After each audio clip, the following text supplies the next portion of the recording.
So with that, we will proceed with public comment.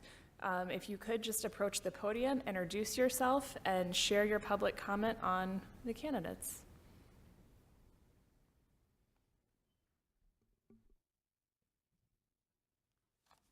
I'm going to use some notes.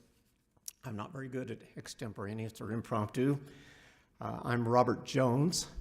I moved to Kingman in 2003, and in 2006 we moved into our new home, which was just probably a par 5 away from Douglas Camacho's home, and I'm here in support of Douglas Camacho.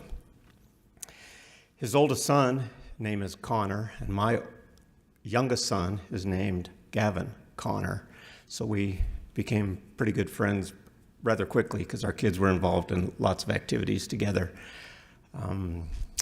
Later, his son went to Lee Williams High School and my son went to Kingman High School, so they didn't graduate in the same school. But we've been friends for a long time. In my undergraduate and graduate work in college, I studied business law, and my professors taught me all you need to know is the law, the rule, and then the exceptions to the rule. And you can pretty much apply that. And I did fairly well in my business law classes. But later, when I met Douglas Camacho, I've learned through his discreetly explaining of cases that he was involved in that there's a lot more than just the application of the law or the exception to that law. He taught me that there's more justice and mercy and understanding that has to take place. There's accountability, compassion, and thoughtfulness that needs to be metered into those decisions. I believe Douglas Camacho would be a great candidate for that judge position. He exhibits those qualities without flaw. Thank you.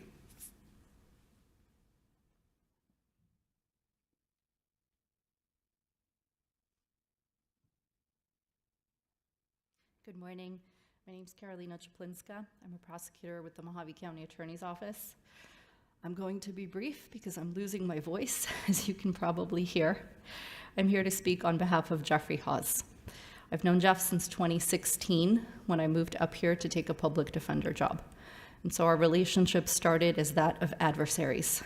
I was a defense attorney and he was a prosecutor. In 2018, I was recruited to the county attorney's office and we became colleagues.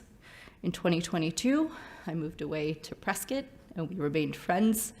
And then in 24, I came back and we became colleagues again. Probably my favorite aspect of my relationship with Jeff is that of partner.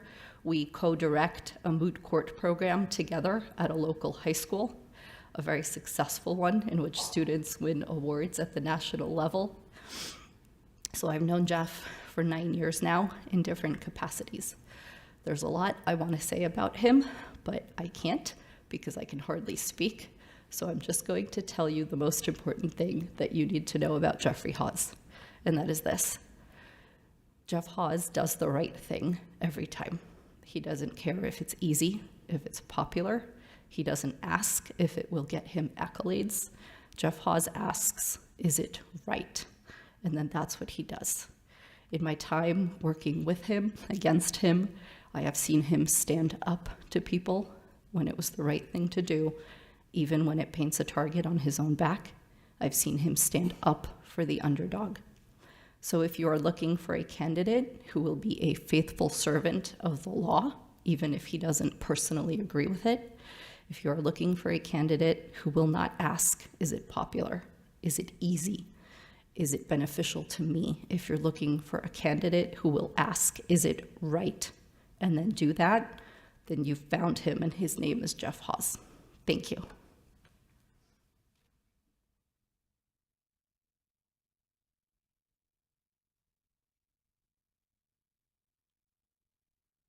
Hello, my name is Cheryl Massey, and I'm a teacher at Lee Williams High School, and I'm here today to speak on behalf of Jeff Hawes. As Carolina kindly pointed out, he is indeed one of our advisors for our Marshall Brennan Constitution Cub. Our kids affectionately call it the Lawyer Club. And I can say, with having worked with him now, going on our 4th year, he is wonderful as a human being. He cares about kids. Sorry. He cares about our community, and I think that's probably the most important part. Whether he's coming in to teach them about law, he actually cares about them. And so as a judge or someone that's going to be in charge of dictating what happens in our community, someone that cares about it is responsible. And I would agree with Carolina, always does the right thing. He is a perfect fit for that position.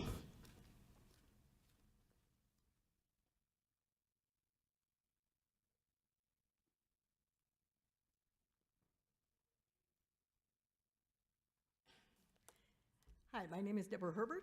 I'm also a Deputy County Attorney with the Mohave County Attorney's Office. I've been fortunate enough to hold that position for the last almost 33 years, since October of 1992.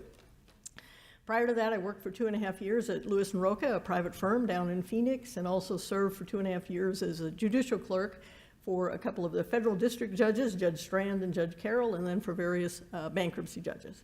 I tell you that only to let you know that over the years, I've had the opportunity to be around a lot of very excellent attorneys and judges, both here in Mohave County and on the federal bench. I've worked with Jeff Hawes during his time as a deputy Mohave County attorney, as well as his time as an attorney with the City of Kingman Attorney's Office. And I believe he would make an excellent judge, and I strongly encourage you to recommend him for that position. Mr. Hawes worked in the criminal, civil, and juvenile divisions of the Mohave County Attorney's Office. He excelled in all positions. That work also allowed him to gain a lot of valuable experience over a broad range that will help him well as a judge. He's a quick learner. He doesn't have any problem doing his own research or listening and learning from others when he feels that's necessary. He's an incredibly hard worker, but he still always makes himself available to others to help out, to be do a consult, offer to chip in if somebody looks like they're getting overwhelmed. He's very conscientious. He really cares about his work, the people he serves, and his coworkers. I found him to be a great pleasure to work with, and I always appreciated the fact that he was always quite upbeat and helped his coworkers and victims and others that he was serving to just have a better day and to react to things better. As an example, he does an excellent job of dealing with the victims, showing them compassion, helping them navigate the judicial system, which of course for many of them is something they have never been in before. For example, he was a prosecutor on a case where a friend of mine was the victim. She had nothing but compliments to say of him and appreciation for how he dealt with her during the time. And this was several years ago. She still asks, how's Jeff doing? And is still thinks that he is wonderful. She did ask to have me pass on to you. She also thinks he'd be a great judge. I do commend Mr. Hawes for the excellent service he has already given to our county, and I sincerely hope he's able to continue that service as one of our members of our excellent judiciary branch here in Mohave County. And I do know you have a tough job ahead of you. You have a lot of good candidates, but again, I strongly recommend Jeff Hawes.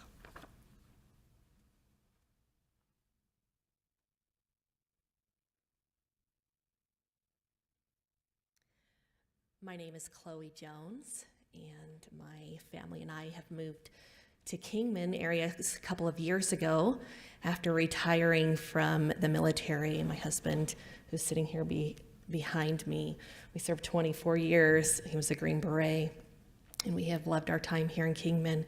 When we arrived, we met Doug Camacho, and I'm not much of a public speaker, but I did want to add my voice and in support of Doug Camacho.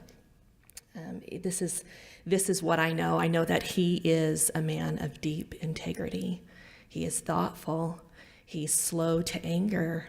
He is compassionate, and he is God-fearing.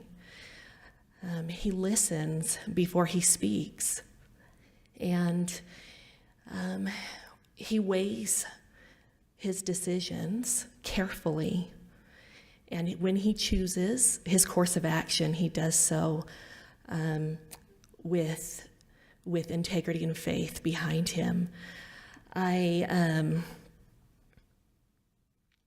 whatever he decides is fair and good and right. And I just want to add my voice that I believe he would be a great candidate for the Superior Court judge. And he would bring wisdom and humility and, of course, justice to our area.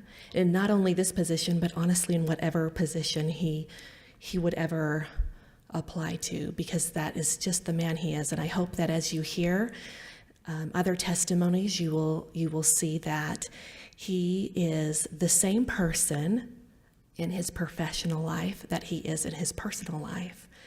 And I thank you for this opportunity to share, so thank you.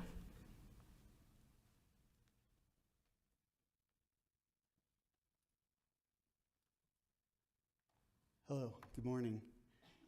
I'm Ed Jones. As you heard my wife, I'm a veteran of 24 years.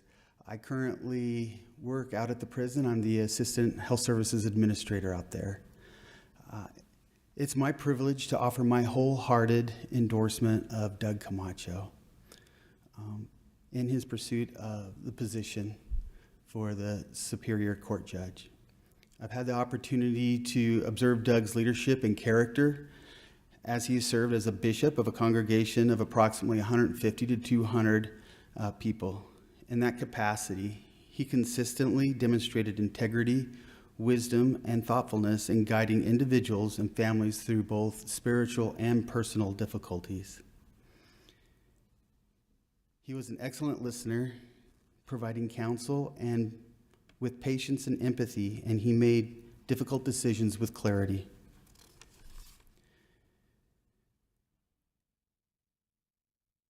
He also was fair and balanced. In addition, Doug modeled the best of judicial comportment, treating every member of this congregation with kindness, respect, and dignity. His ability to lead a diverse group with fairness and compassion is exactly the type of quality that inspires confidence in those that he serves.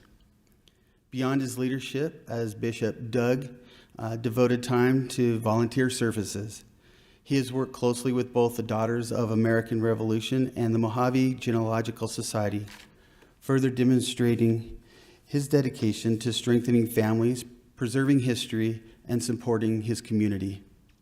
These efforts reflect the same sense of fairness, patience, and diligence that he brings to every role. For these reasons, I'm confident that Doug Camacho will serve honorably and effectively as a Superior Court judge. His proven integrity, respect for others, and commitment to service make him exceptionally well suited for this responsibility. Thank you.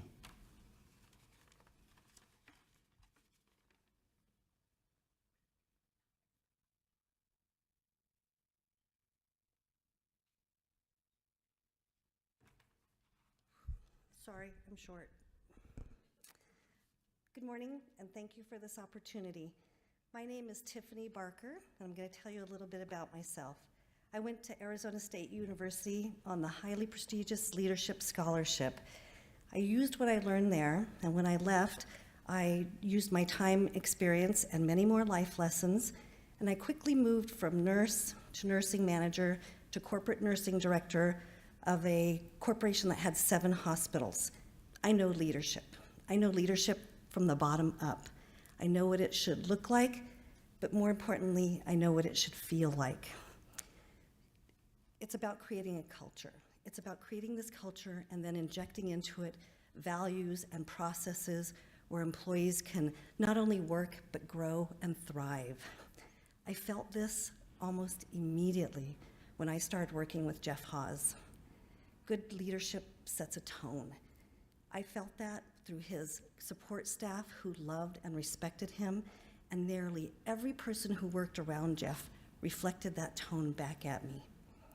Younger attorneys who would come to him because they too could feel his earnest nature and his love and respect for the law. He never hesitated to show them his experience, his knowledge, his strategies. He was always willing to share. Even defense attorneys liked Jeff. I once overheard one of them describing him as pretty low-key, great to work with, but a killer. and I thought that was quite a compliment. In the 8 years I've worked with Jeff, it didn't take me long to figure out that he's pretty much a what you see is what you get type of guy. His humility, his honesty, and his integrity shine through in everything. And as a victim advocate, nobody knows better than I do how our system can re-victimize our victims. I believe that prosecutors must first follow the letter of the law, but they must also prosecute with a heart. They need to be conscious of how a verdict is going to, how the fallout of a verdict is going to affect the people who are left standing and who are forced to live with it. And I learned that lesson from Jeff Hawes. Often we would go into meetings where the victims hated the way a case was charged, hated the terms of the plea, and never once did Jeff talk down to them. Through his gracious and no-nonsense way of speaking, he would explain to them the strictures of the law and why he was going to proceed with the case the way he saw fit. And while they might have walked out of there disappointed, they also walked out of there feeling heard, understood, and informed.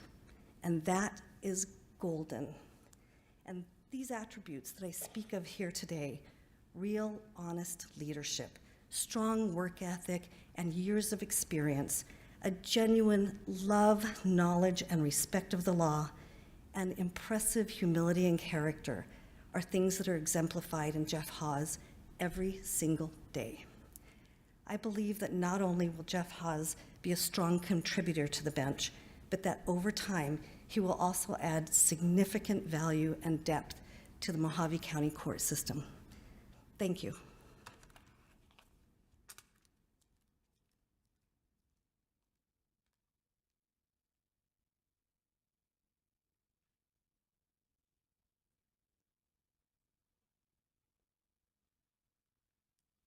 Hello, my name is Julia Ketchum. I currently work at the City of Kingman Attorney's Office.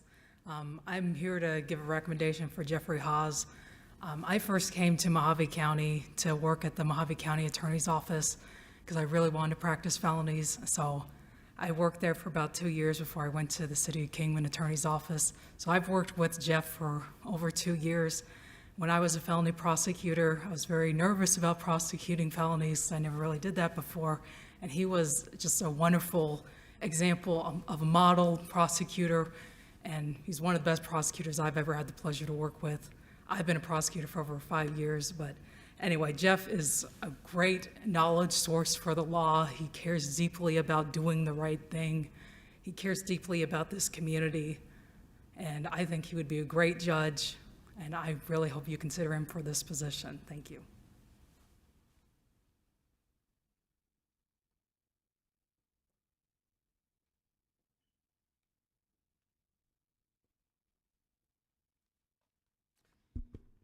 Hi, good day.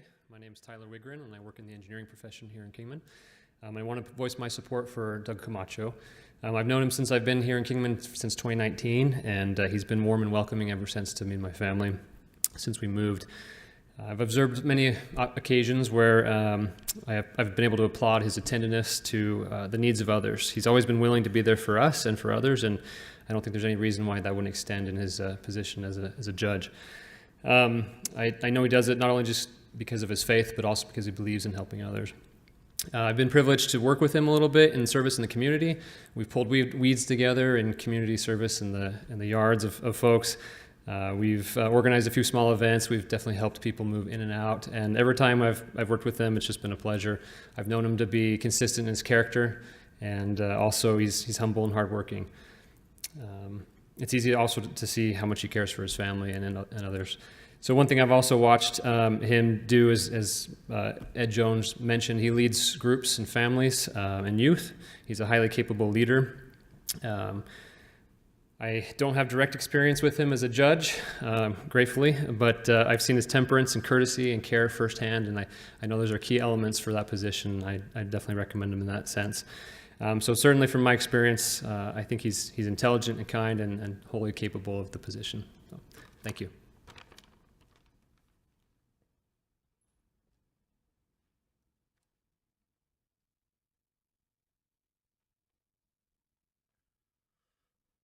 Hi, my name is Dean Sawatsky. here for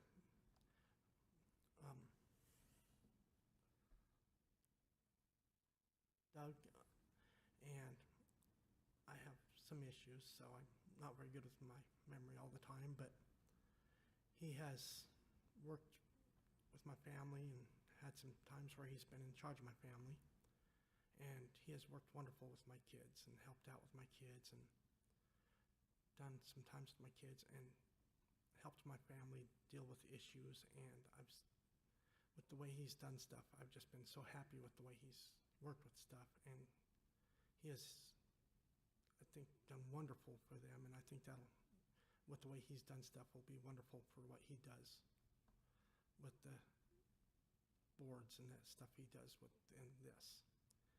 And that's what I'd like to say for this. Thank you.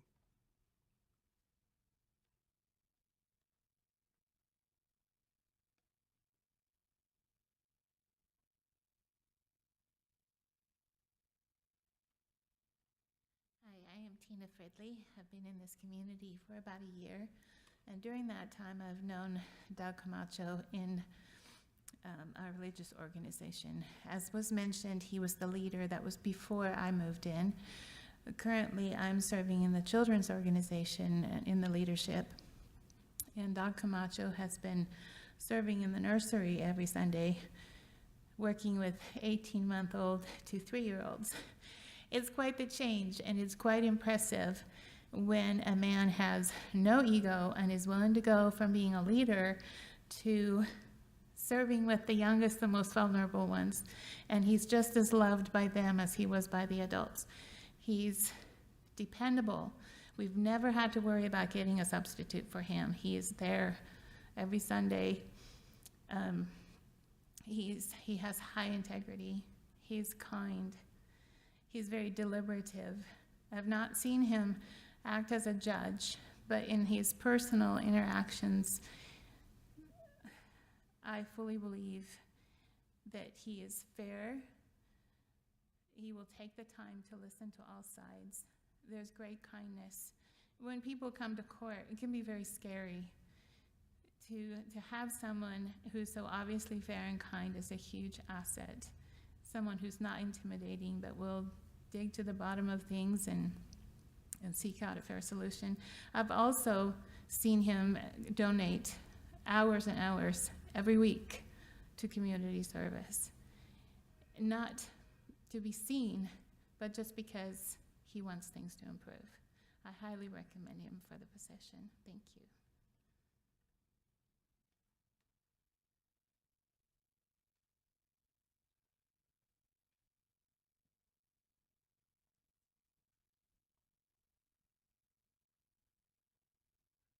Good morning and howdy. My name is Jacob Johnson.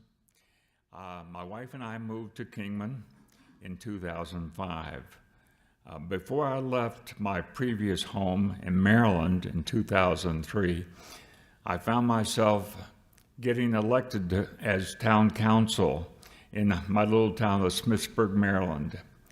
The best aspect and my most favorite thing as a town councilman at that time was being able to work with our town attorney.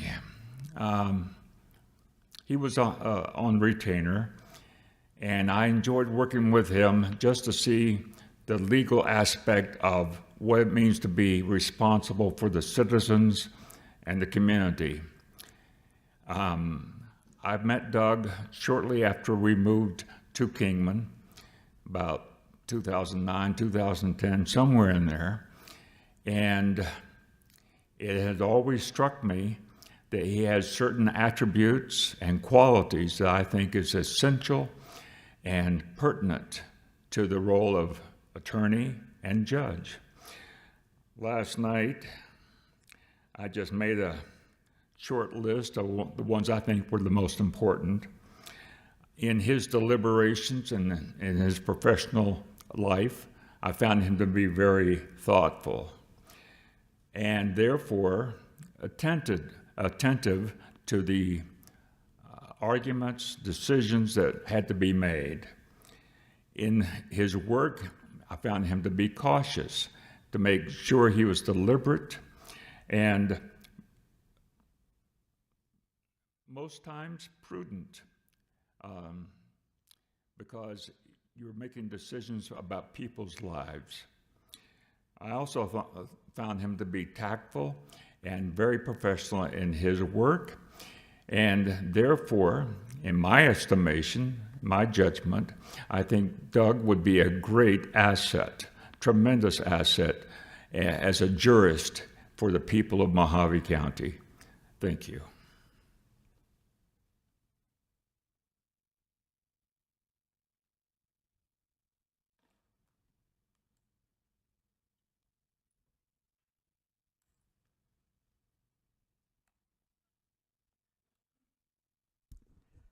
Greetings, my name is Jean Chauhan.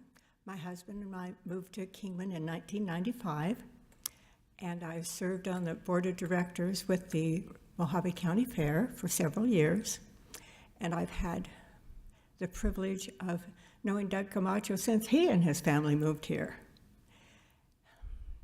And he does have extreme qualities of leadership that go far beyond some of the ones that I dealt with the fair grounds. Brother Camacho, well, I've been a recipient of his kindness as a widow. And even before widowhood, with my husband was struggling with the cancer that we dealt with for so many years. He would, excuse me.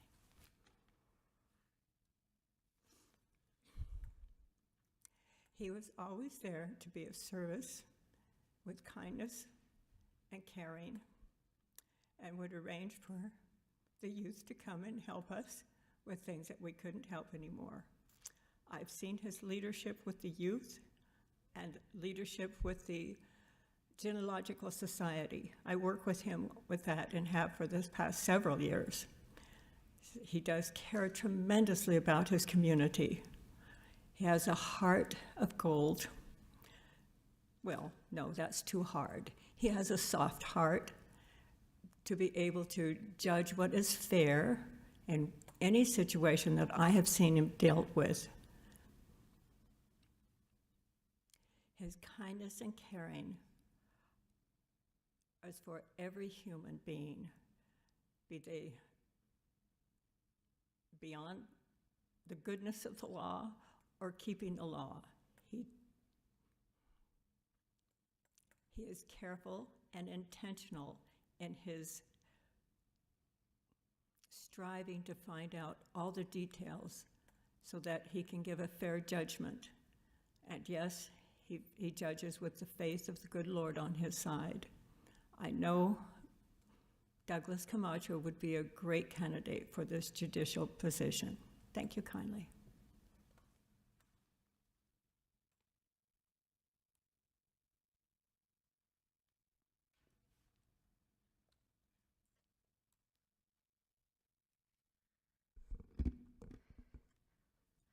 My name is Susan Sawatsky. I am here on the behalf of support for Douglas Camacho. I do not have any background in legal issues. I am actually on the opposite end to where I am trying to teach the children in my care how to make decisions to not get into that area where they have to see anybody in these positions. But I have known Douglas Camacho over 10 years. And within that time, I have gone to him, I would probably say several hundred times over the years, because he is a great leader. He is a great person in general. He has led my family to go through hard situations that we have been through. He is honorable. He is trustworthy. He is amazing at listening to everything, trying to get all the facts. He is loyal to not only those who he is set aside with personally, but he is also, I've always seen him to be loyal to his job. He tries to be thoughtful and careful over the decisions that he has to make. I feel like he would be a great candidate because of the leadership that he has shown. He has been doing things for the community to make it better ever since I've known him. And I feel like my family lives are so much better because of how he displays his life in general. He is a good role model for the youth. He is a good role model for me and my family, for everybody. He is very tolerant, and I think that honestly, the whole community can definitely be benefited by Douglas Camacho. And I feel like because of the way he was with not only my family, with the community, trying to make everything better, trying to better everybody's lives just by knowing him, that I needed to speak on behalf of him and show the heart, show the thoughtfulness, show the honor and the trustworthiness that he has. The qualities he has would make him great for this position. And I really, really hope and encourage you to definitely consider him for this position. I thank you for the opportunity to hear me.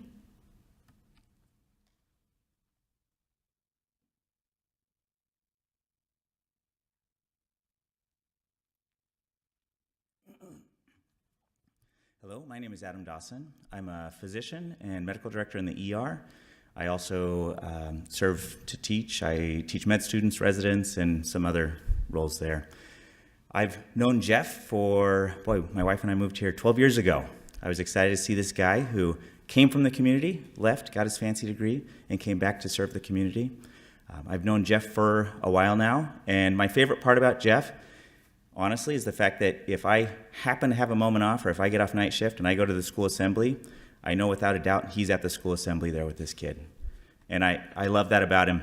I've had the opportunity to work with him in a variety of aspects. Anytime a legal conversation has come up, I think the thing that's most impressive to me about him in that conversation is he's unemotional, and he's able to be very specific and unemotional to the response of that. When my boy was at the high school recently and told me that he was signing up to be part of the lawyer club, I thought, you told me you're going to be an engineer. And he's excited anyway to participate, and found out it was Jeff who talked to him and coached him, and gets to now be a mentor to my son, and I was very excited about that. I'm a big fan of Jeff. I trust him. I love the fact that he's able to represent a scenario and able to do so with good leadership skill, but also without getting excited about things that are frankly unfair. I think in the world of judging, he represents the what we would want in someone to do such a thing. I'm a big fan of Jeff, like I said, and I'm here to support Jeff. Thanks.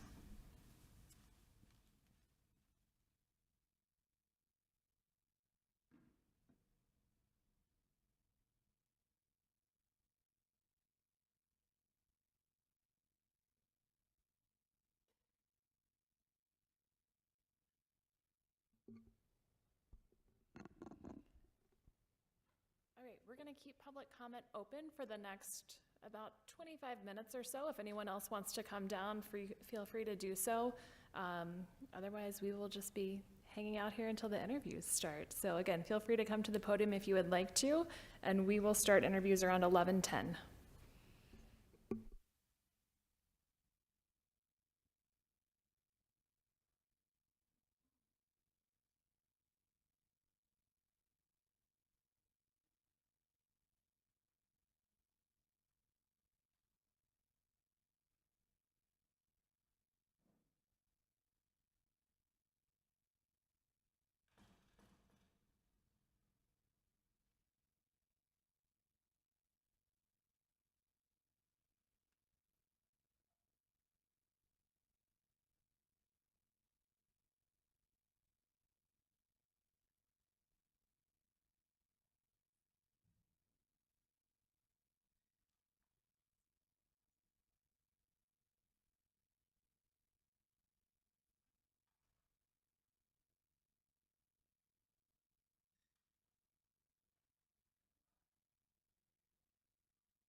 good morning. If you've recently come in, we're still doing the public comment period for the next 10 minutes, so feel free to come on down to the podium if you do have a public comment. If not, we'll get started with interviews at 11:10. Thank you.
right, this is the last call for public comment. We will get started with our first interview, which is Jeffrey Hawes. I wanted to remind everyone that we are accepting public comment in writing until August 27th. So if you have additional comments that you would like to submit, you can still submit them to the governor's office in writing until August 27th. With that, we welcome Jeffrey Hawes to come on down.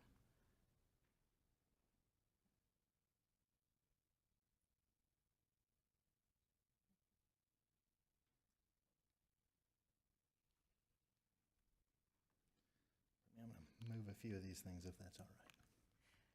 All right, and just a reminder, if you are a candidate, I think we are escorting the other candidate to the back right now, but we just ask that you step out of the room and don't hear the interview questions if you are coming after this. All right, well, welcome everyone. I think most of y'all were here for public comment. My name is Corey Lorick. I am one of the governor's chief legal officers. And I'm Sean Behrens, also one of the governor's chief legal officers. So today we have a series of interviews for the open position on the Mohave County Superior Court for Division 8. We will ask all of the applicants the same questions and just look forward to getting to know the candidates for this position. So with that, we will jump in. Thank you. All right. Why are you applying to be a judge at this time? Well, I grew up in this community. My folks moved here in 1995. I grew up in a working class family. I had no idea how the legal system worked. I had some interest in it as a kid. I remember doing mock trials. The first mock trial I participated in was of Little Red Riding Hood. I was her defense attorney in the 5th grade. I very much enjoyed that, but it wasn't something, going into the legal field was not something that I believed at the time the kid from Mohave County was able to do. Growing up in the environment that I did, in a working class family, I just didn't think that those were opportunities that would be available to me. As I have worked hard to get to where I'm at to become an attorney, I had to go through some not having the resources and the references that other people did, because I didn't know any attorneys when I decided to go to law school. And I've had to work through that and figure out these things on my own. And as an attorney for the last 11 years, I've seen judges do wonderful things, and I've seen judges make mistakes. I believe that I can be a benefit to this community with the legal knowledge and skills and the breadth of practice that I have had. So that I can contribute to this community, make it better, keep it safe, and actually serve justice here in whatever type of legal case is before me. I love the law, I love the Constitution, I love the rights that we have as American citizens and as residents of the great state of Arizona, and I want to protect those. I feel that the law is what does that. Occasionally there are times when elected officials or other individuals want to do things that are contrary to those first principles that we have of fairness, integrity, dignity, and those rights that we have as American citizens. And I want to be able to protect that for the people of Mohave County. This is my community, this is the community I grew up in, and I want to preserve those rights for all of us. It's been difficult at times being a public attorney here in Mohave County. This is a county that has sort of a singular mindset, if you will. And at times, political influences have a great impact on what elected officials or decision makers here in this county do. And occasionally I've been disappointed when those decision makers make the wrong decision, knowing that it's the wrong decision. To try and score political points or to push a political agenda.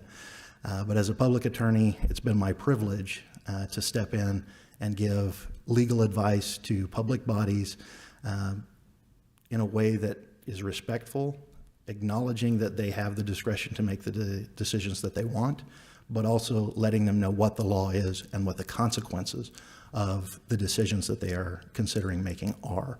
And that is difficult, but I've done it, and I have always stood up, and even when at times it painted a target on my back and made members of the community angry, I've always stood up for the law in trying to make sure that everybody knows what the legal implications are of any decision made, and trying to protect the law and the rights of the citizens of this community.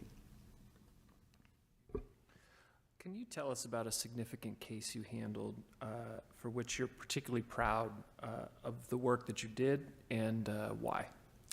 There was last year, I guess it started in 2023, there was a situation in Bullhead City, a group of young men, juveniles, who were in something of a quasi-gang. It didn't meet the definition necessarily of a criminal street gang.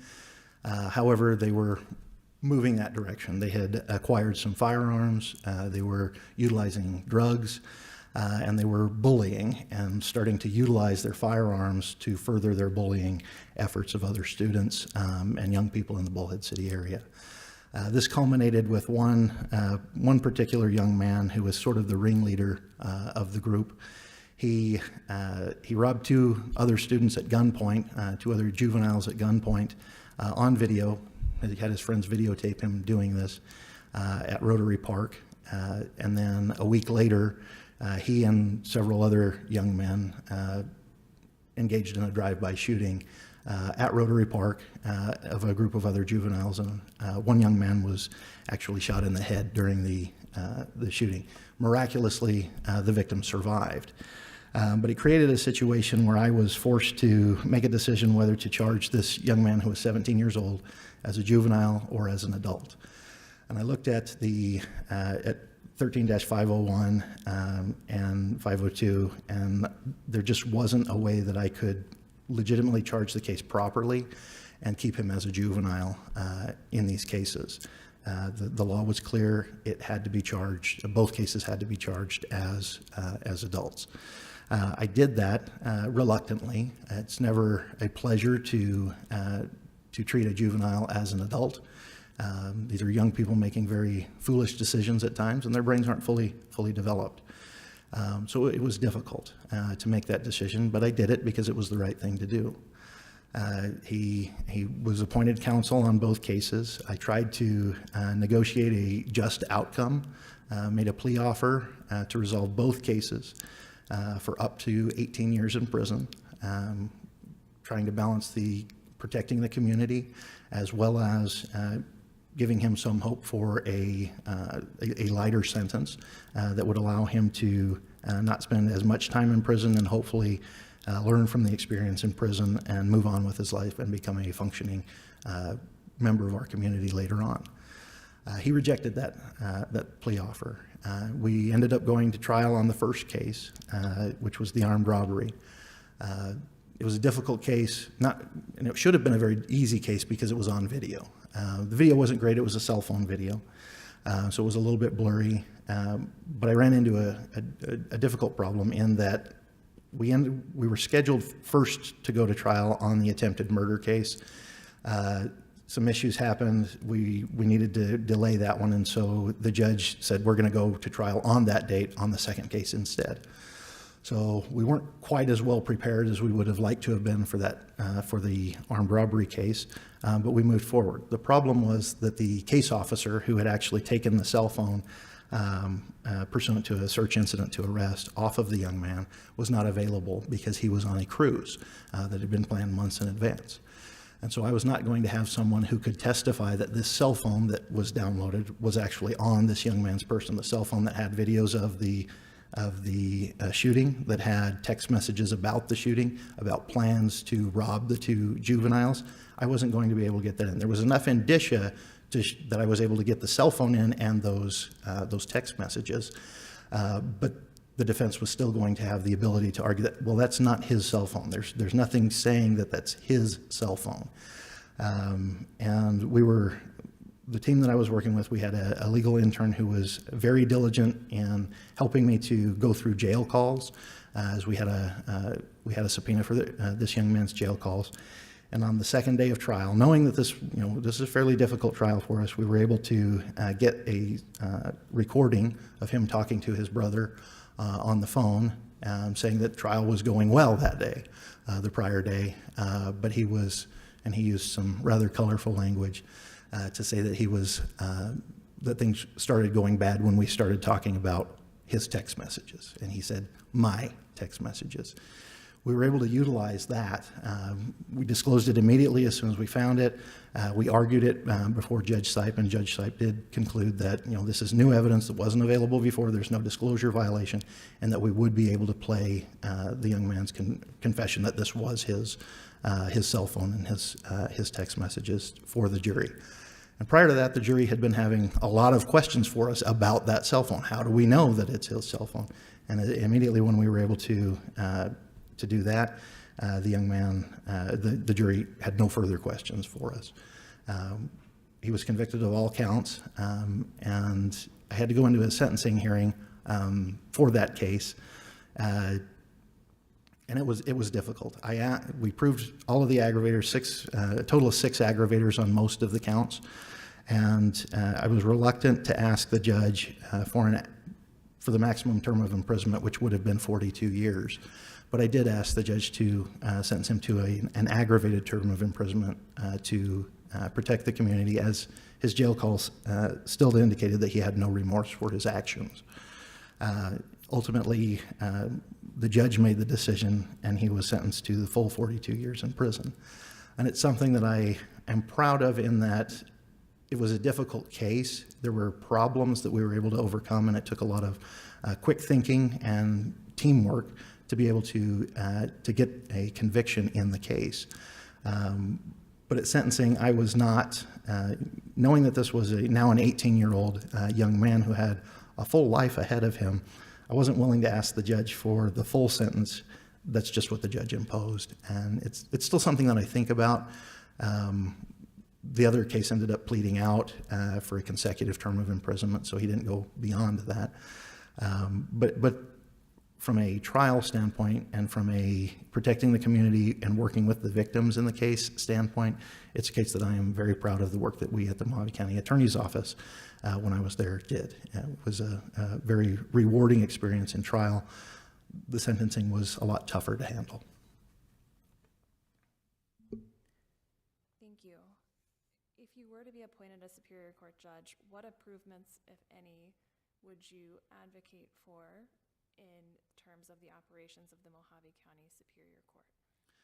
I think the primary thing that I would like to see changed or made better at the Mohave County Superior Court, and it's based on my experience now with the Kingman City Attorney's Office and working with the Kingman Municipal Court Veterans Treatment Program. We need one of those for the Superior Court, for those lower level felonies, those undesignated offenses, so that we can utilize for veterans those resources that we're utilizing on misdemeanors at the municipal court for people who have committed a little more serious offenses.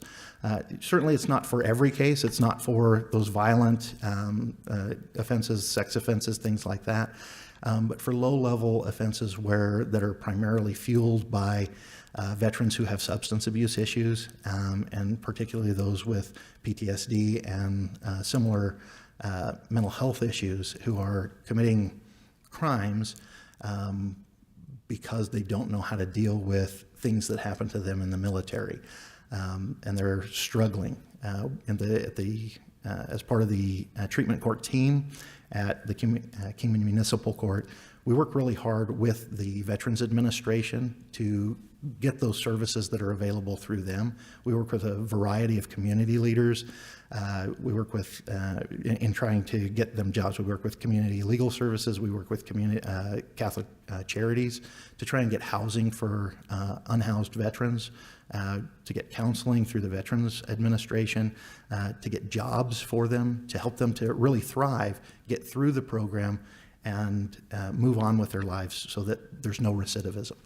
And I've only been with the Kingman City Attorney's Office and the Veterans Treatment Court Program since January, but I've really seen a drastic, the success that the program has had. There's very little recidivism because we are so involved.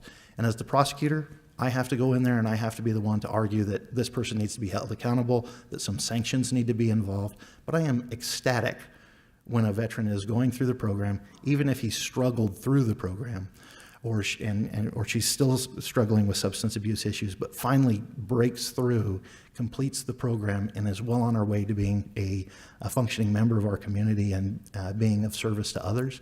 I love that. My favorite part is when I get to clap for them and tell them what a great job they did and how proud I am of them. I don't often get to do that as a prosecutor. But the best part, I think that's the best part of my current job.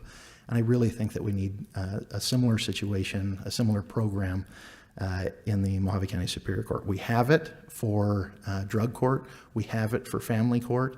And I would like to see a veterans court as well. The veterans are a unique group. They've lived different lives. They've experienced different things than the rest of us have. And one thing that has been extremely beneficial in the program at the municipal court is a mentorship program where we bring in other veterans who are available to the participants almost 24/7. If you're struggling, if you're having those cravings for alcohol or the drugs that you've been dealing with, you can call your mentor. Your mentor will reach out to you, take you for a cup of coffee, come to your house, visit with you, and talk you through what's going on and really help you. That mentorship is really the hallmark of the Veterans Treatment Court program in the municipal court, and I would love to see that in the Superior Court. The resources are available. At the municipal court, we have, Judge Singer has a long list of people who are willing to be mentors. We have far more mentors than we actually have participants in the program. Those people could be utilized at a Superior Court program, and I would like to see that. So as a Superior Court judge, what would you do if there was a potentially dispositive issue that hadn't been addressed by either party? I guess it would sort of depend on what the issue was and procedurally where we were at in the case. I would hope that I would recognize it early on and I could ask for additional briefing. I think one of the best things that a judge can do is understand the limits of what the judge knows. A judge is in a difficult position in that the litigants always know more about the case than the judge does. And so I may think as a judge that this is a dispositive issue, but there may be other facts that I don't know about. And so I would hope that it's early on enough in the litigation that I could ask for additional briefing from both parties to really flesh out what this issue is. And if it truly is dispositive the way that I believe it to be, I follow the law. That is the job of the judge, and that's what I believe that judges should always be doing, even when it's maybe not the popular thing or even the thing that internally you want to do. If the law dictates that that's the outcome, you should follow it. If you could get the Arizona Supreme Court to reconsider any decision, what would it be and why? If I could get them to revisit any decision.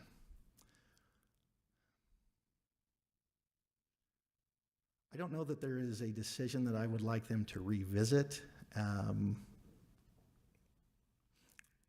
The Havitone case on warrantless blood draws, I don't know that it's one I would want them to revisit. It's one that at the time when it came out was a little concerning, just because I felt like it wasn't properly briefed. I don't know that I want them to reconsider the decision, but if it had been properly briefed, I think it might have come to a different outcome. Furthermore, the U.S. Supreme Court has dealt with that since the Havitone case, out of a case that came out of Wisconsin and came to a different conclusion. And ultimately, I ended up working with the Havitone case on when it came back from appeal, and we were able to get a favorable outcome there based on a choice of law issue. This was a case where there was a warrantless blood draw from an accident that had occurred on Route 66 north of town here. The driver of the responsible vehicle was life flighted to Nevada, where a warrantless blood draw was done.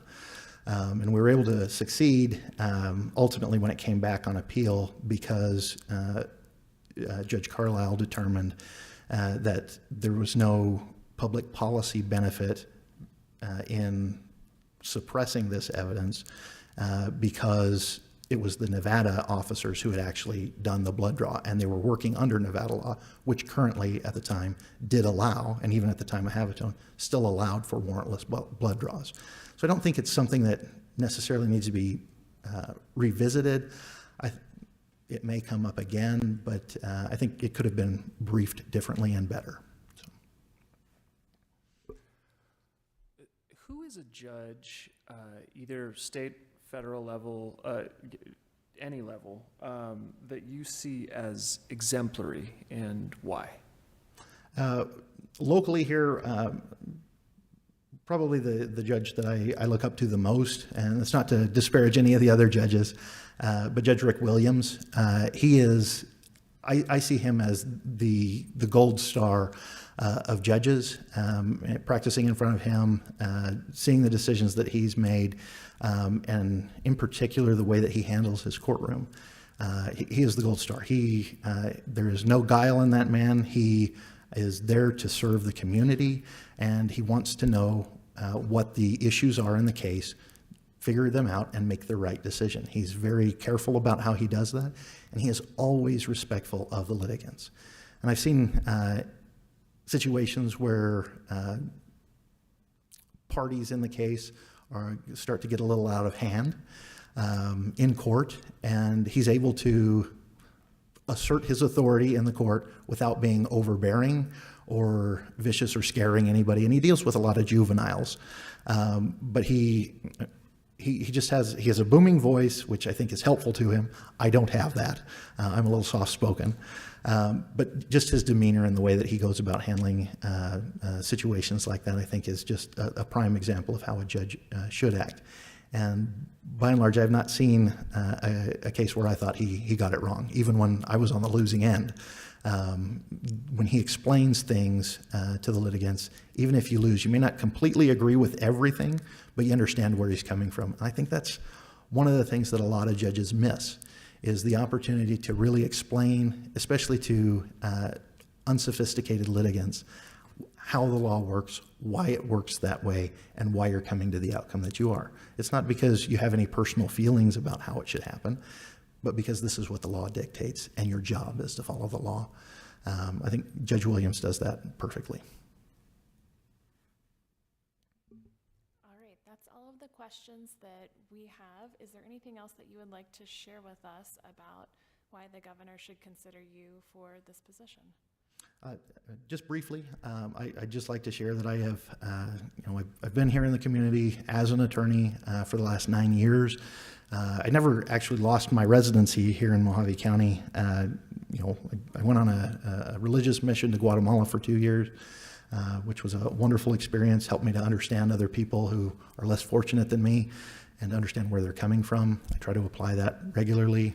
It also gave me the ability to serve as oftentimes as the interpreter when another interpreter is not available. In a lot of cases, sometimes at trial, another attorney has some witnesses who don't speak Spanish, and I would serve as the interpreter to help them until they got into the courtroom, and had the court interpreter to help them, primarily with victims. And so I kept my residency during that period. During my undergraduate and law school, kept my residency. There was a brief period after law school when I worked at a medium-sized law firm in Phoenix. The expectation was that I wouldn't be there on a permanent basis. The expectation was that I would eventually move to an office in Yuma. And so I never became a Maricopa County resident. It was just a temporary thing. Eventually, things happened from the business side in the firm, and it was not going to happen that I was going to end up in Yuma. I'm a rural guy. I grew up in northern Arizona. Phoenix was not for me. I could tolerate it for a while, but it's just not the way I want to live. People are too in on top of each other, and the commute was killing me with my family. I wanted to come home, and so I did. In coming home, I've been blessed with the ability to participate in a wide range of legal activities here. I've served as a prosecutor for the entire time that I've been here, but also in addition to prosecuting cases at times, I've been asked to, with my civil background from my prior experience, I've served on the third floor as a deputy county attorney in the civil division. And I love the criminal side of things. It's fun, the trials, helping victims, that's wonderful. Criminal law can get a little mundane sometimes because the rules are pretty routine. What I like about the civil side of things is it's something new every day. And I'm a lifelong learner. I just love to learn, especially about the law. And so I've really valued the time that I spent at the civil division of the deputy county attorney, as a deputy county attorney. I want to be able to utilize those skills that I've honed, the trial skills, the breadth of knowledge that I've developed to continue to serve this community. I enjoy doing that from the standpoint of as a coach for the Marshall Brennan Constitutional Literacy Project here at Lee Williams High School, and helping other young people who were once in the situation that are now in the situation I was once in, to understand that the law is a career that you can have even growing up here in Kingman. Those doors are not closed to you. And I just love seeing them develop their appellate arguments, compete at a national level, and succeed in doing so. It's very rewarding, and it gives me hope for the future here in Mohave County that we will continue to have young people who will grow up here and continue to serve in the legal community. So thank you very much, and I appreciate your time. Great. Thank you so much.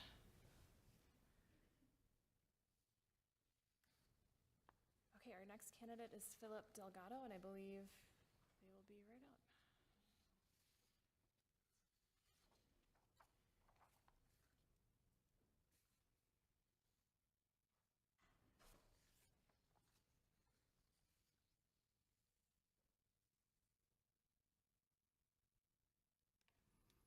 Good morning. Hi, good morning. My name is Corey Lorick. I'm Sean Behrens. Thank you for being here today. We have a series of questions that we are asking to all candidates, and then we'll leave some room at the end if there's anything else that you would like to share. So let's jump in. Why are you applying to be a judge at this time? Well, during my time with the Mohave County Attorney's Office, I've seen that the work that I have done has impacted the community for the good. And I've fallen in love with serving the community and making a difference. I believe that as a judge, I can continue to work to serve the community, to impact them positively on a greater capacity.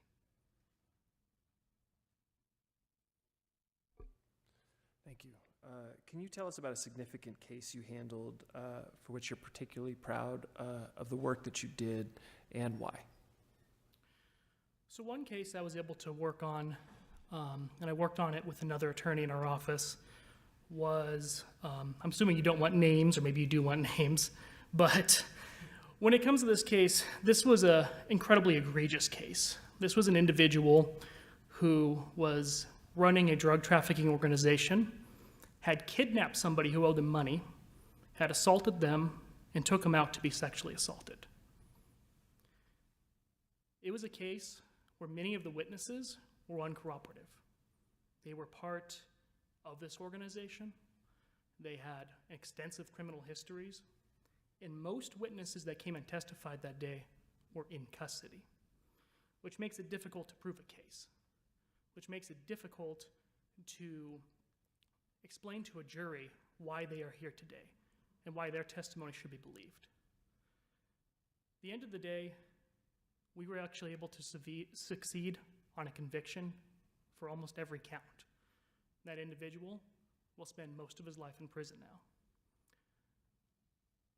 I was able to see, working with the Mohave County Magnet team, the narcotics unit, the hierarchy of that entire organization dismantled. And somebody who had a long history of being violent and never being caught and never being held accountable was. And we learned that day that a victim is not somebody that is always innocent, who is always the shining star that a jury wants to see. Sometimes victims are in a bad situation themselves. Sometimes they are doing what they can to survive and end up in an unfortunate situation. But that doesn't mean justice stops for them. That doesn't mean that we don't fight for them. That doesn't mean that we, as an office, and me personally, will ever give up on them.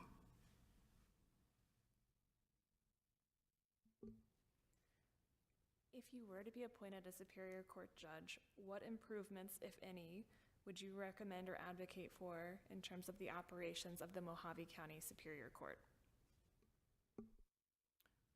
Well, I believe that the Mohave County Superior Court, they operate very efficiently.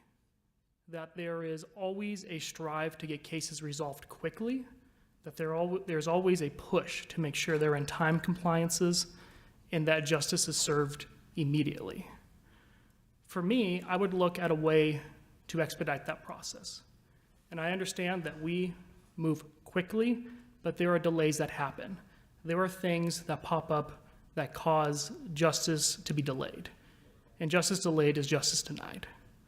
And I believe that there's many things we can do to do better. For example, when it comes to jury trials, one of the worst things you can have in a jury trial is a hung jury.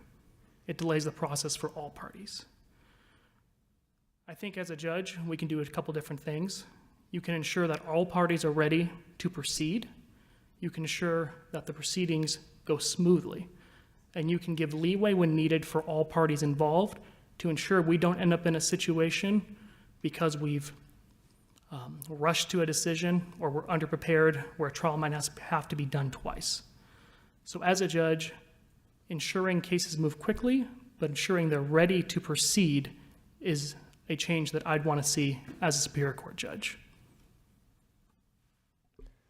So as a Superior Court judge, what would you do if there was a potentially dispositive issue that hadn't been addressed by either party? I think it depends on the issue. For example, let's say there is a situation where there is exculpatory evidence that comes to light, something that should have been presented.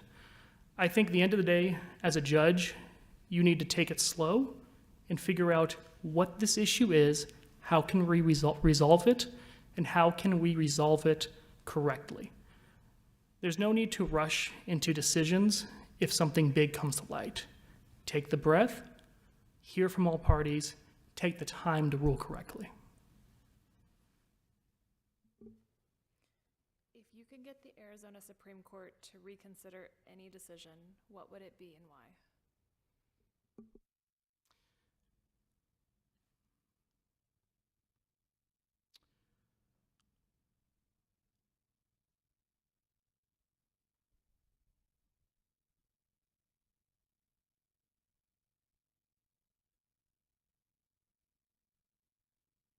Sorry, it's a tough question to think about on the fly.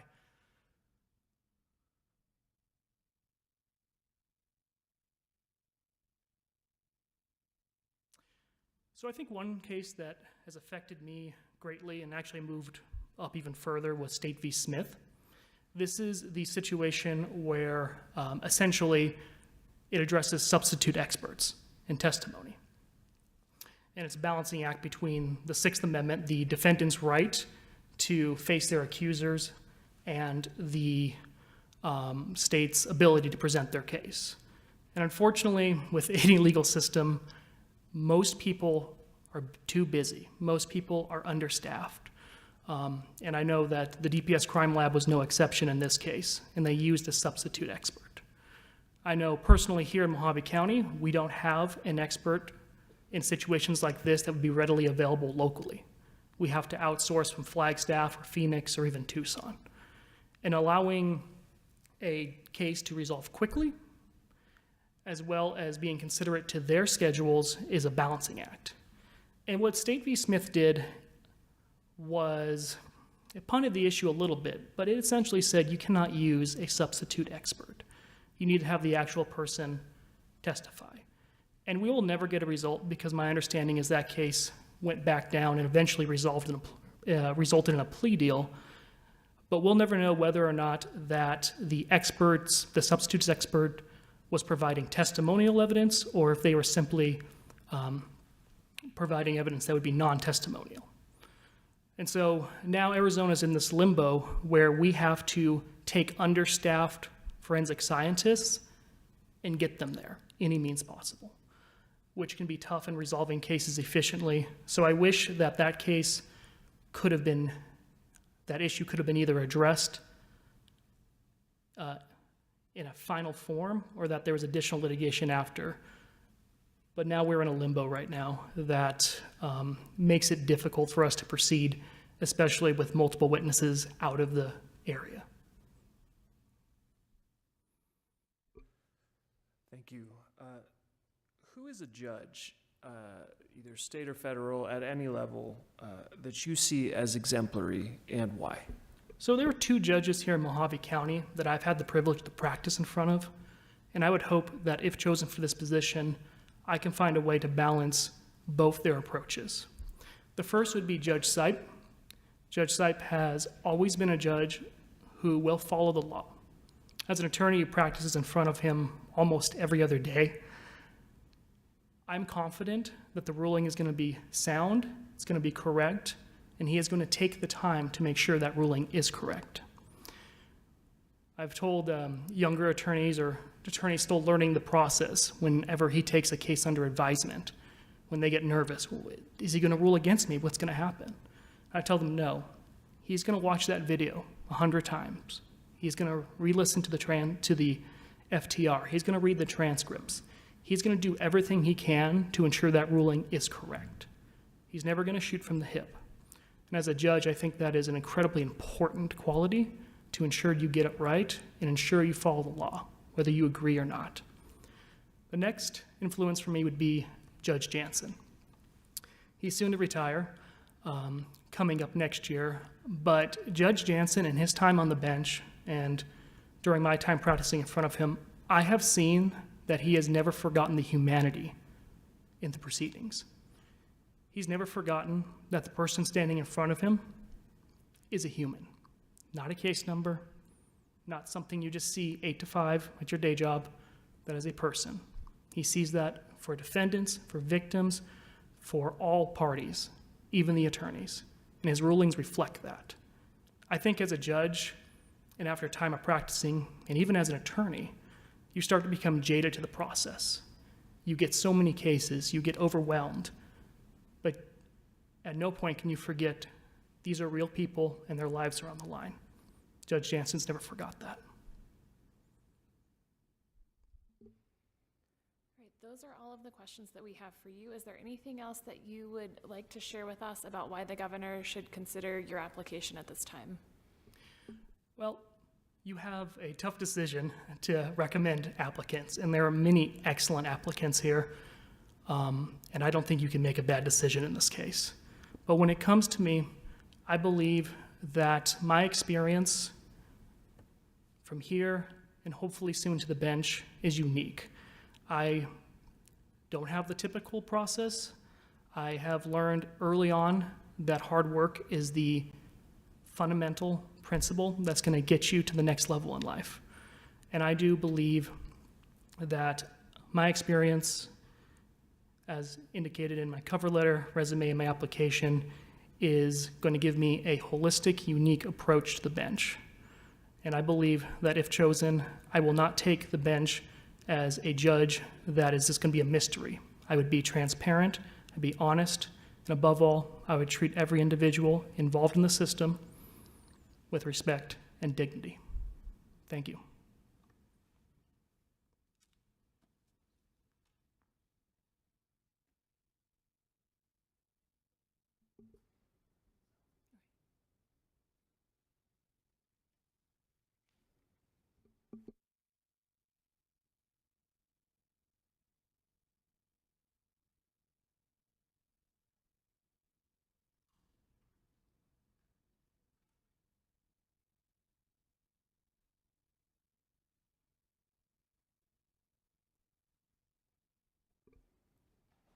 So now we have Douglas Camacho. Hi, good morning. My name is Corey. And my name's Sean. We have a series of questions that we're asking all of the candidates for this position, and then we will have some room at the end for anything else that you would like to share with us. Thank you. So we will jump right in. Why are you applying to be a judge at this time? I am applying to be a Superior Court judge. First of all, I am a Superior Court commissioner at this time, and I have been doing that for 10 years. One of the reasons why I decided to become a judge in the first place is because I wanted to make sure that everyone that came to my court would have the opportunity to receive a fair and just resolution of their case. I wanted to make sure that everyone had the opportunity to tell their side of the story, and that's one of the things that I've been doing, trying to do, striving to do for the last 10 years as a judge, and I want to continue to do that as a Superior Court judge.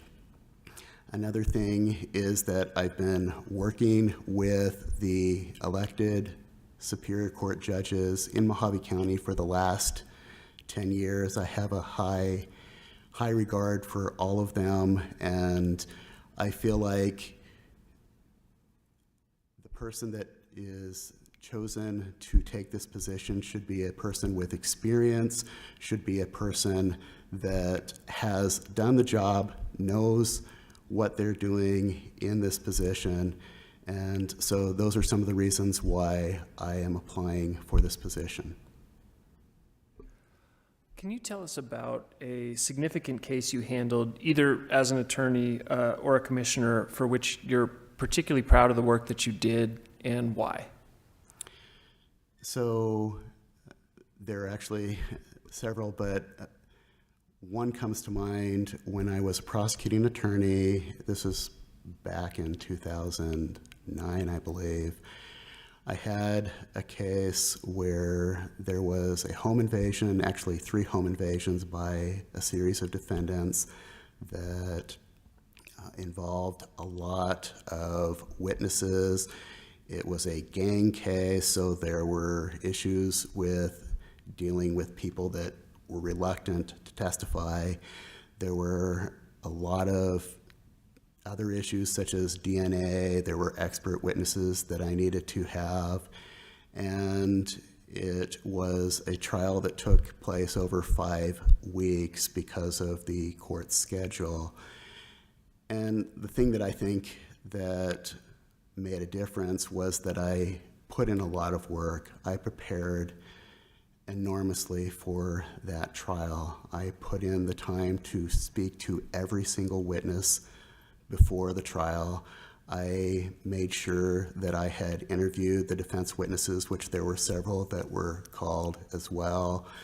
And it was a lot of sleepless nights, but I put in the work, and the person was convicted and sentenced to prison for a long time. And so I feel that one of the reasons why I'm proud of that was because of the fact that it showed that when you put in the work, when you put in the time to do the job right, that it pays off, that just outcomes happen, and that you feel satisfied with the work that you do. And I think that goes into being a judge, because as a judge, I also have to put in a lot of time to make sure that the outcomes are fair, to make sure that I make reasoned decisions in everything that I do. I spend a lot of time after hours reading reports, reading witness statements, reading other things, motions, preparing orders and things like that. And so it helped me to prepare to become a Superior Court Commissioner, which I am doing now. All right, if you were appointed to be a Superior Court judge, what improvements, if any, would you advocate or recommend for the Mohave County Superior Court? One of the things that I've seen as a commissioner is especially in domestic relations cases, but also in other civil cases and even guardianship and conservatorship cases, is that there is a lack of qualified attorneys in Mohave County that are willing to take cases or that people can afford to take cases for. One of the things that I know that the Supreme Court of Arizona is advocating for right now, and which I support, is to, first of all, have paraprofessionals be qualified to enter courts and be able to help litigants that are self-represented that cannot afford to hire an attorney. And also, another thing that may help is the use of technology to be able to have people come into court and be able to litigate. I know that Mohave County is actually one of the counties that is on the front, the front lines of being able to do that. We have implemented Zoom for a lot of hearings, and even in criminal cases, a lot of times the litigants will allow people to do evidentiary hearings by Zoom, not jury trials, at least not at this point. But I would advocate for the continued use and implementation of different technologies to allow attorneys to appear by Zoom, because many attorneys that are qualified that would be willing to take cases don't take cases in Mohave County because it's not cost efficient for them to travel, and it's too expensive for their clients to be able to come in or to have the attorney come in for them. But if they can appear by Zoom or other technology, it makes it at least easier for them to be able to afford adequate counsel. And so those are some of the things that I would advocate for. As a Superior Court judge, what would you do if there was a potentially dispositive issue that hadn't been addressed by either party?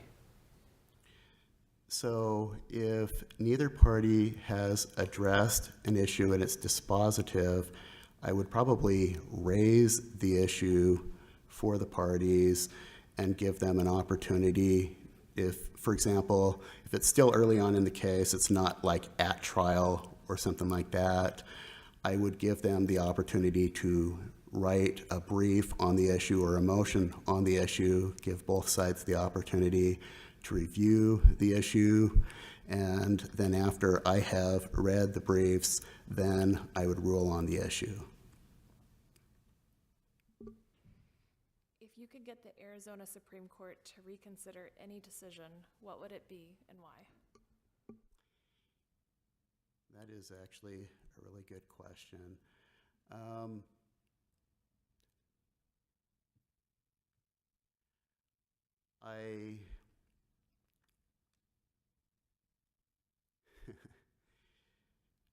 I had a case recently that went to the Arizona Supreme Court that they sent the case back to me because they believed, or they did not believe that I had ruled correctly on a motion for a directed verdict.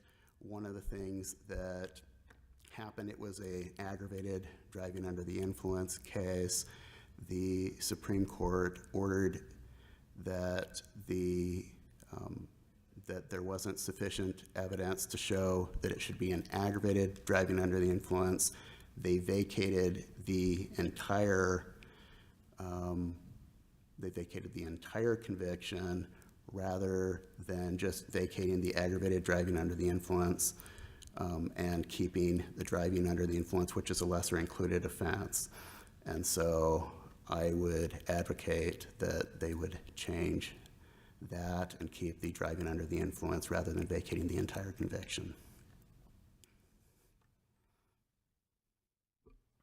Who is a judge, either state or federal, at any level, that you see as exemplary, and why?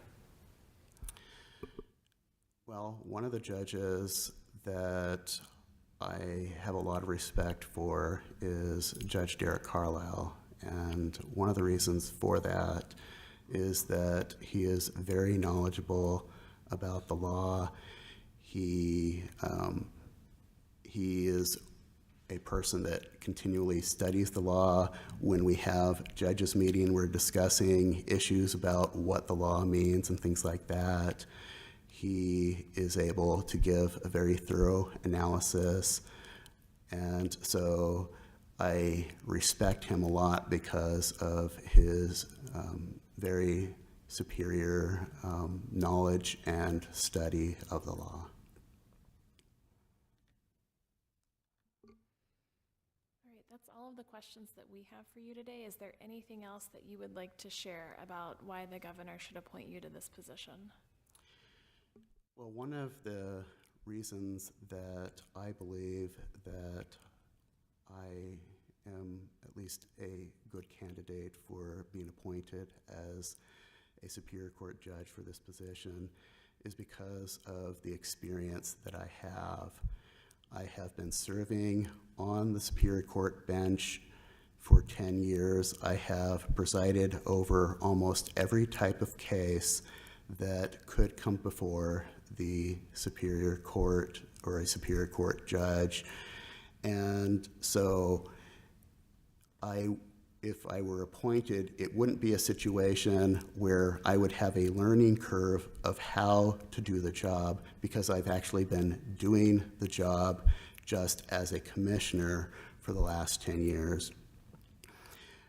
One of the things that I have learned over the last 10 years, and I also felt that way before, is that I wanted to make sure that each of the people that are in the court in front of me have an opportunity to speak, have an opportunity to say their piece.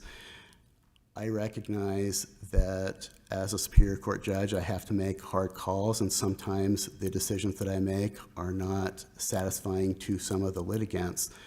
But I always try to make sure that everyone that is in the courtroom that is listening to my rulings knows exactly why I am doing what I am doing. I always make my rulings thoroughly. I try to explain my findings of fact, my reasons under the law as to why I have done that. And I feel like as a commissioner, I have shown that I do that. I study the law constantly, especially when I have to make rulings in the case. Another thing that I think sets me apart is that while I have been on the bench, I took a Master of Laws class or course in other words, I received an LLM from Arizona State, or not Arizona University of Arizona, and so in the midst of all of the hard work of being a commissioner, I took the time to, in addition to that, study more of the law so that I could be able to more competently provide service to the people of Mohave County. My reasons for wanting to be a judge, and I didn't say this before, is that I'm a public servant. Most of my career, I've been working as a public servant. I've wanted to serve the people of Mohave County. I've been here serving for coming up on 20 years this time, and I want to help the people of Mohave County. I want to better the people of Mohave County by giving good legal or judicial rulings in their cases. I feel like a lot of people, and the Supreme Court has also indicated this, that a lot of people have concerns about the judiciary, and I believe that one of the reasons why they have concerns with the judiciary is because they don't feel like they got a fair shake when they came in to court. There are many people that have complained, not so much, I believe, in Mohave County, but throughout the state, and have said that when they were in court, they didn't feel like the judge gave them the time of day, didn't give them the opportunity to speak, didn't give them the opportunity to say their piece, or when the judge made their rulings, the judge didn't explain why they were doing their rulings. And I feel like I have shown throughout the years that that's exactly what I am trying to do, is to make sure that everyone has a fair opportunity in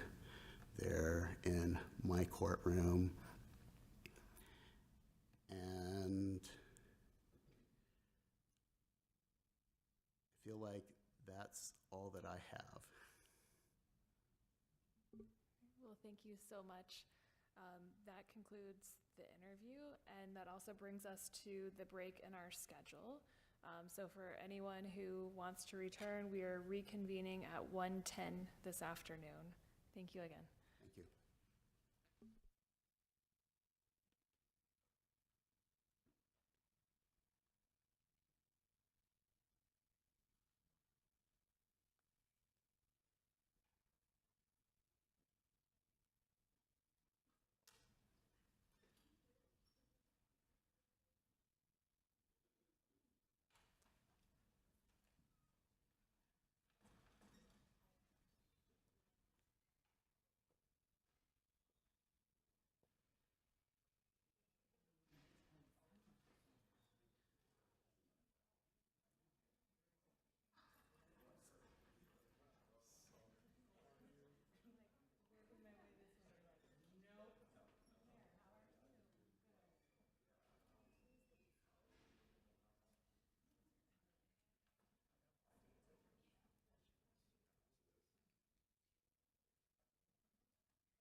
we are, I guess, technically back in 20 seconds.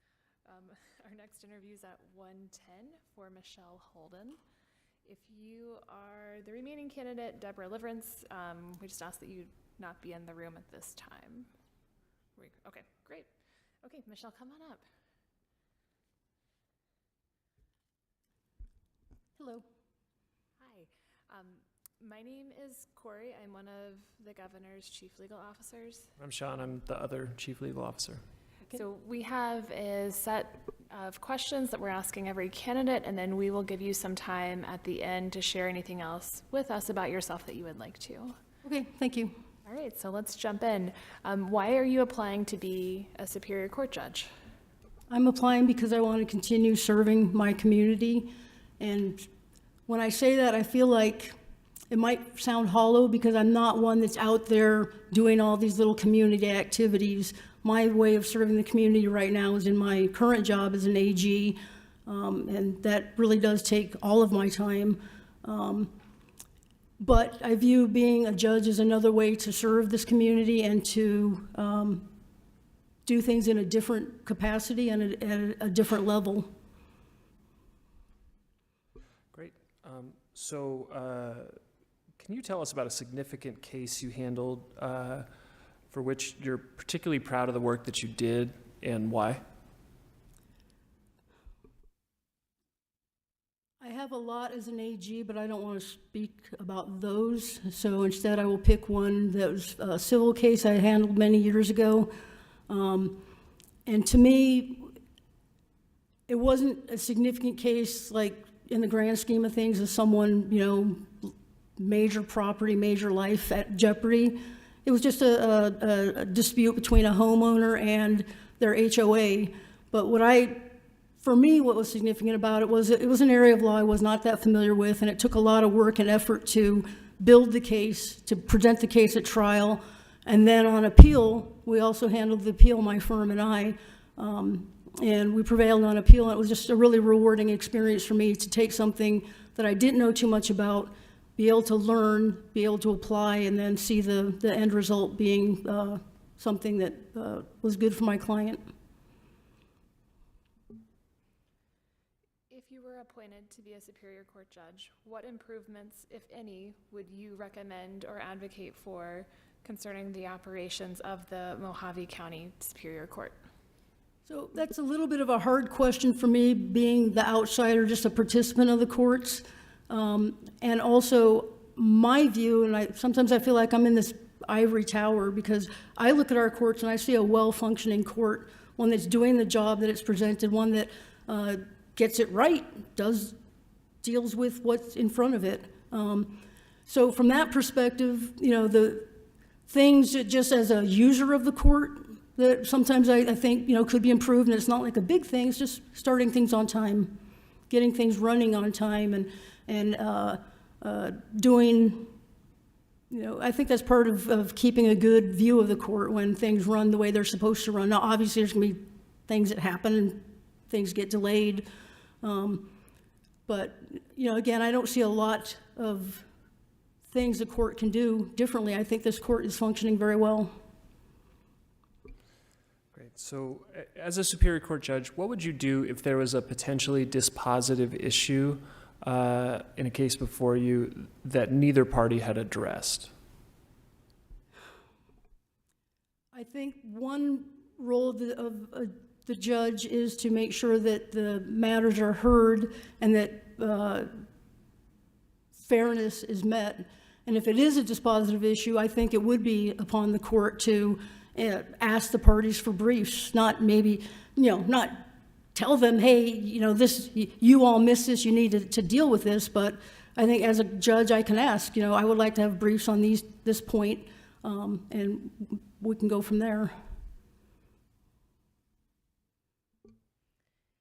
If you could get the Arizona Supreme Court to reconsider any decision, what would it be and why?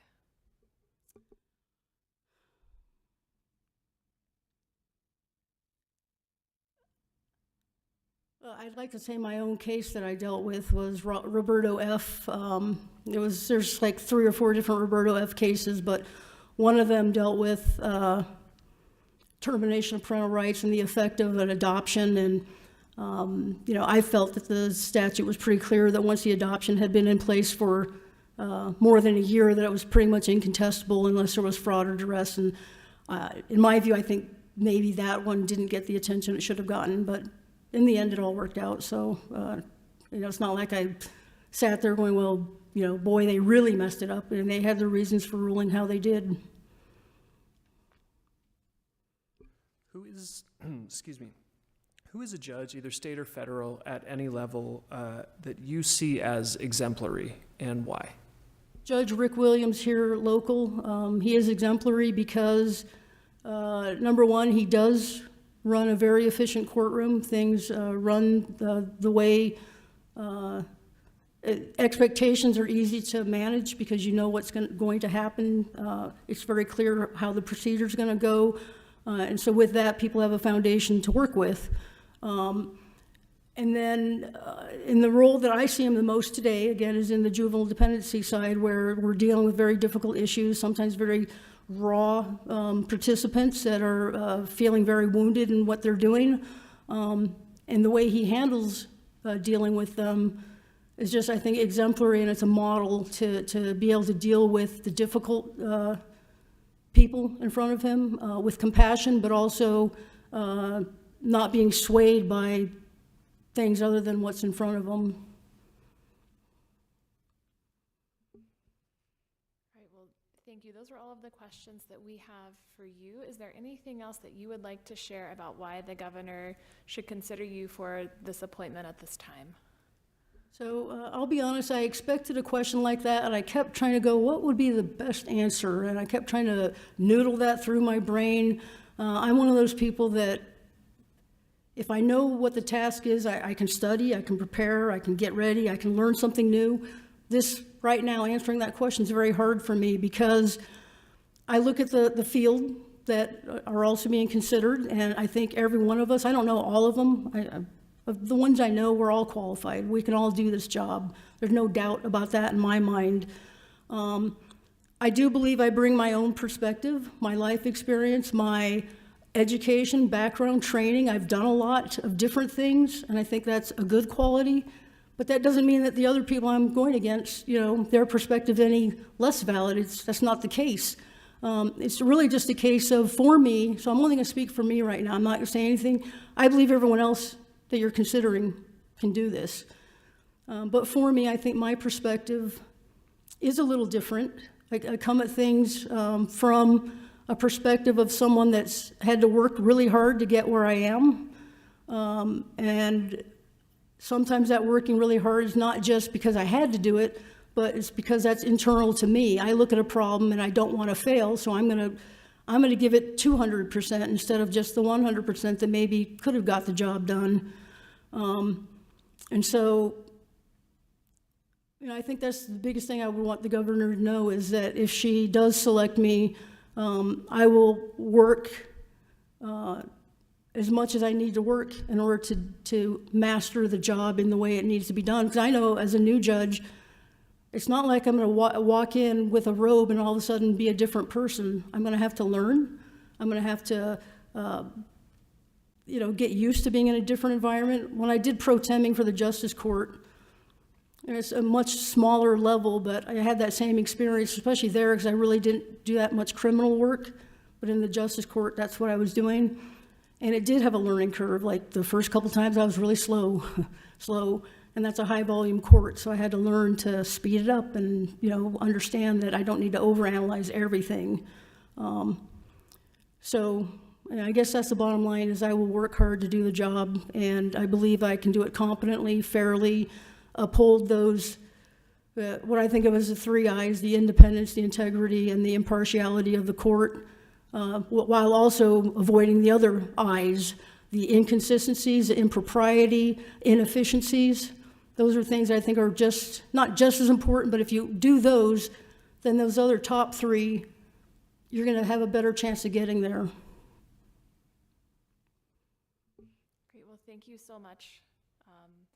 I think our next interview is at 1:30, so we will be on pause until then, but thank you again. Okay, thank you.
afternoon again. We are ready for our final candidate of the day, Deborah Liverance. If you would come up to the podium, please.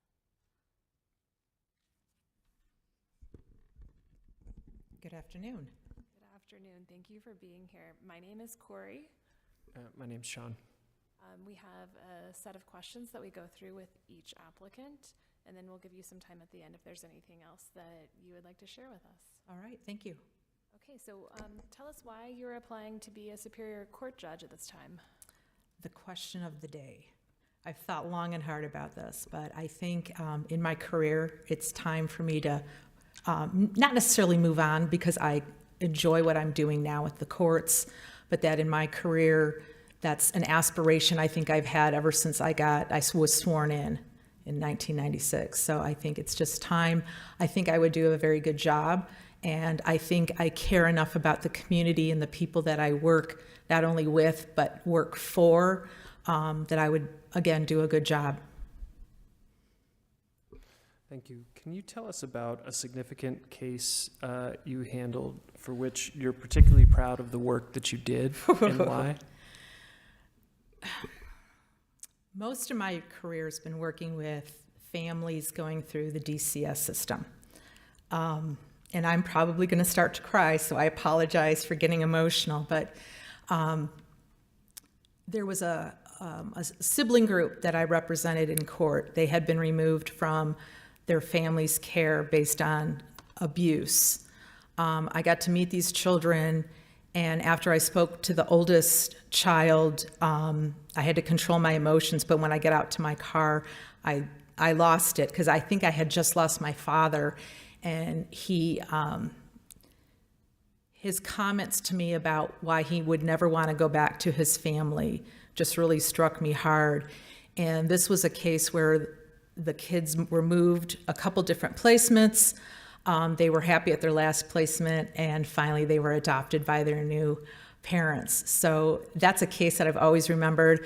I've always thought about that young man. His aspiration was to go to Harvard, and I've always wondered, did he ever make it? But I have a feeling he made it, and he's making it big wherever he's at. So just he and his family and his siblings, that really struck me very hard. Appointed to be a Superior Court judge, what improvements, if any, would you recommend or advocate for in the Mohave County Superior Court? Again, representing children in my history, one thing that I know benefited everyone during the lockdown and COVID was having Zoom and things not in person over video and telephone. But I think lately it's become laziness, not only with the bar, but some of the folks that should be in court in person. I feel it's a huge disservice, especially to kids. Kids need to feel safe when they're in court. They need the assistance of their attorney a lot of times. I know in my past, I've represented kids from 8 years old all the way up to 17 and a half. And they may stop in the middle of a proceeding and say, I don't understand. What does this mean? I think that attorney being on Zoom is a huge disservice to that child and to their families. I think we need to limit Zoom and the online hearings if we can. As a Superior Court judge, what would you do if there was a potentially dispositive issue that had not been raised by either party? Probably have to just think about it. Maybe ask counsel, why hasn't this been brought up? I know in a lot of my cases that I've handled in the past, whether they're family law or otherwise, judges are given that opportunity to ask other questions and have counsel go back and ask any follow-up questions on what the judge has asked. So just kind of use your own judgment and follow through on it. If you could get the Arizona Supreme Court to reconsider any decision, what would it be and why? That's a really hard question. And I can't think of any offhand.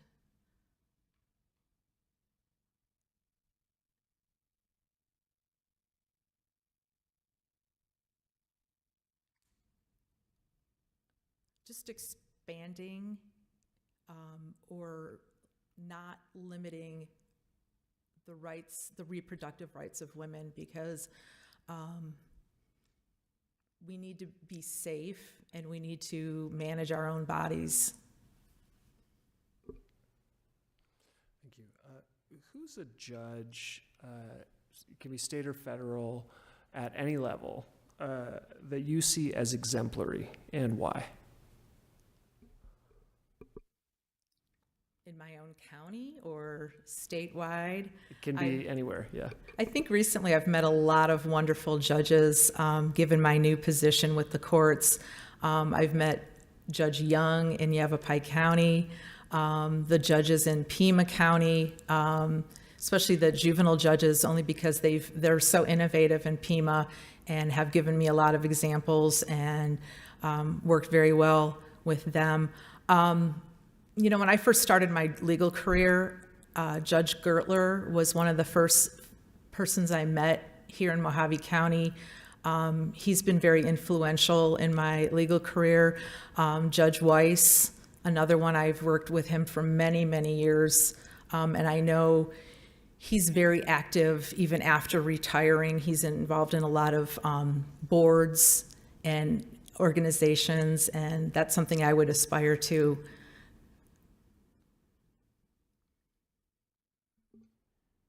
Thank you so much. That's it for our questions today. Is there anything else that you would like to share about why the governor should appoint you to this position?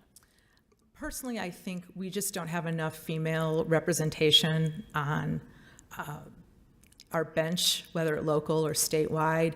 I think bringing my experience and my dedication to the job, whether it's on some of the boards I'm on or my job that I currently do right now, I think I could bring that to the bench and be exemplary in that position. Right, great. Well, thank you so much. And a big thanks to all of our applicants and candidates for this position. I know it takes a lot to put yourself out there and go through this process, so we just thank all of you for wanting to serve your community in this way. We will be communicating with all of the candidates about next steps in the coming week, so expect to hear from us soon. And thank you again. Thank you.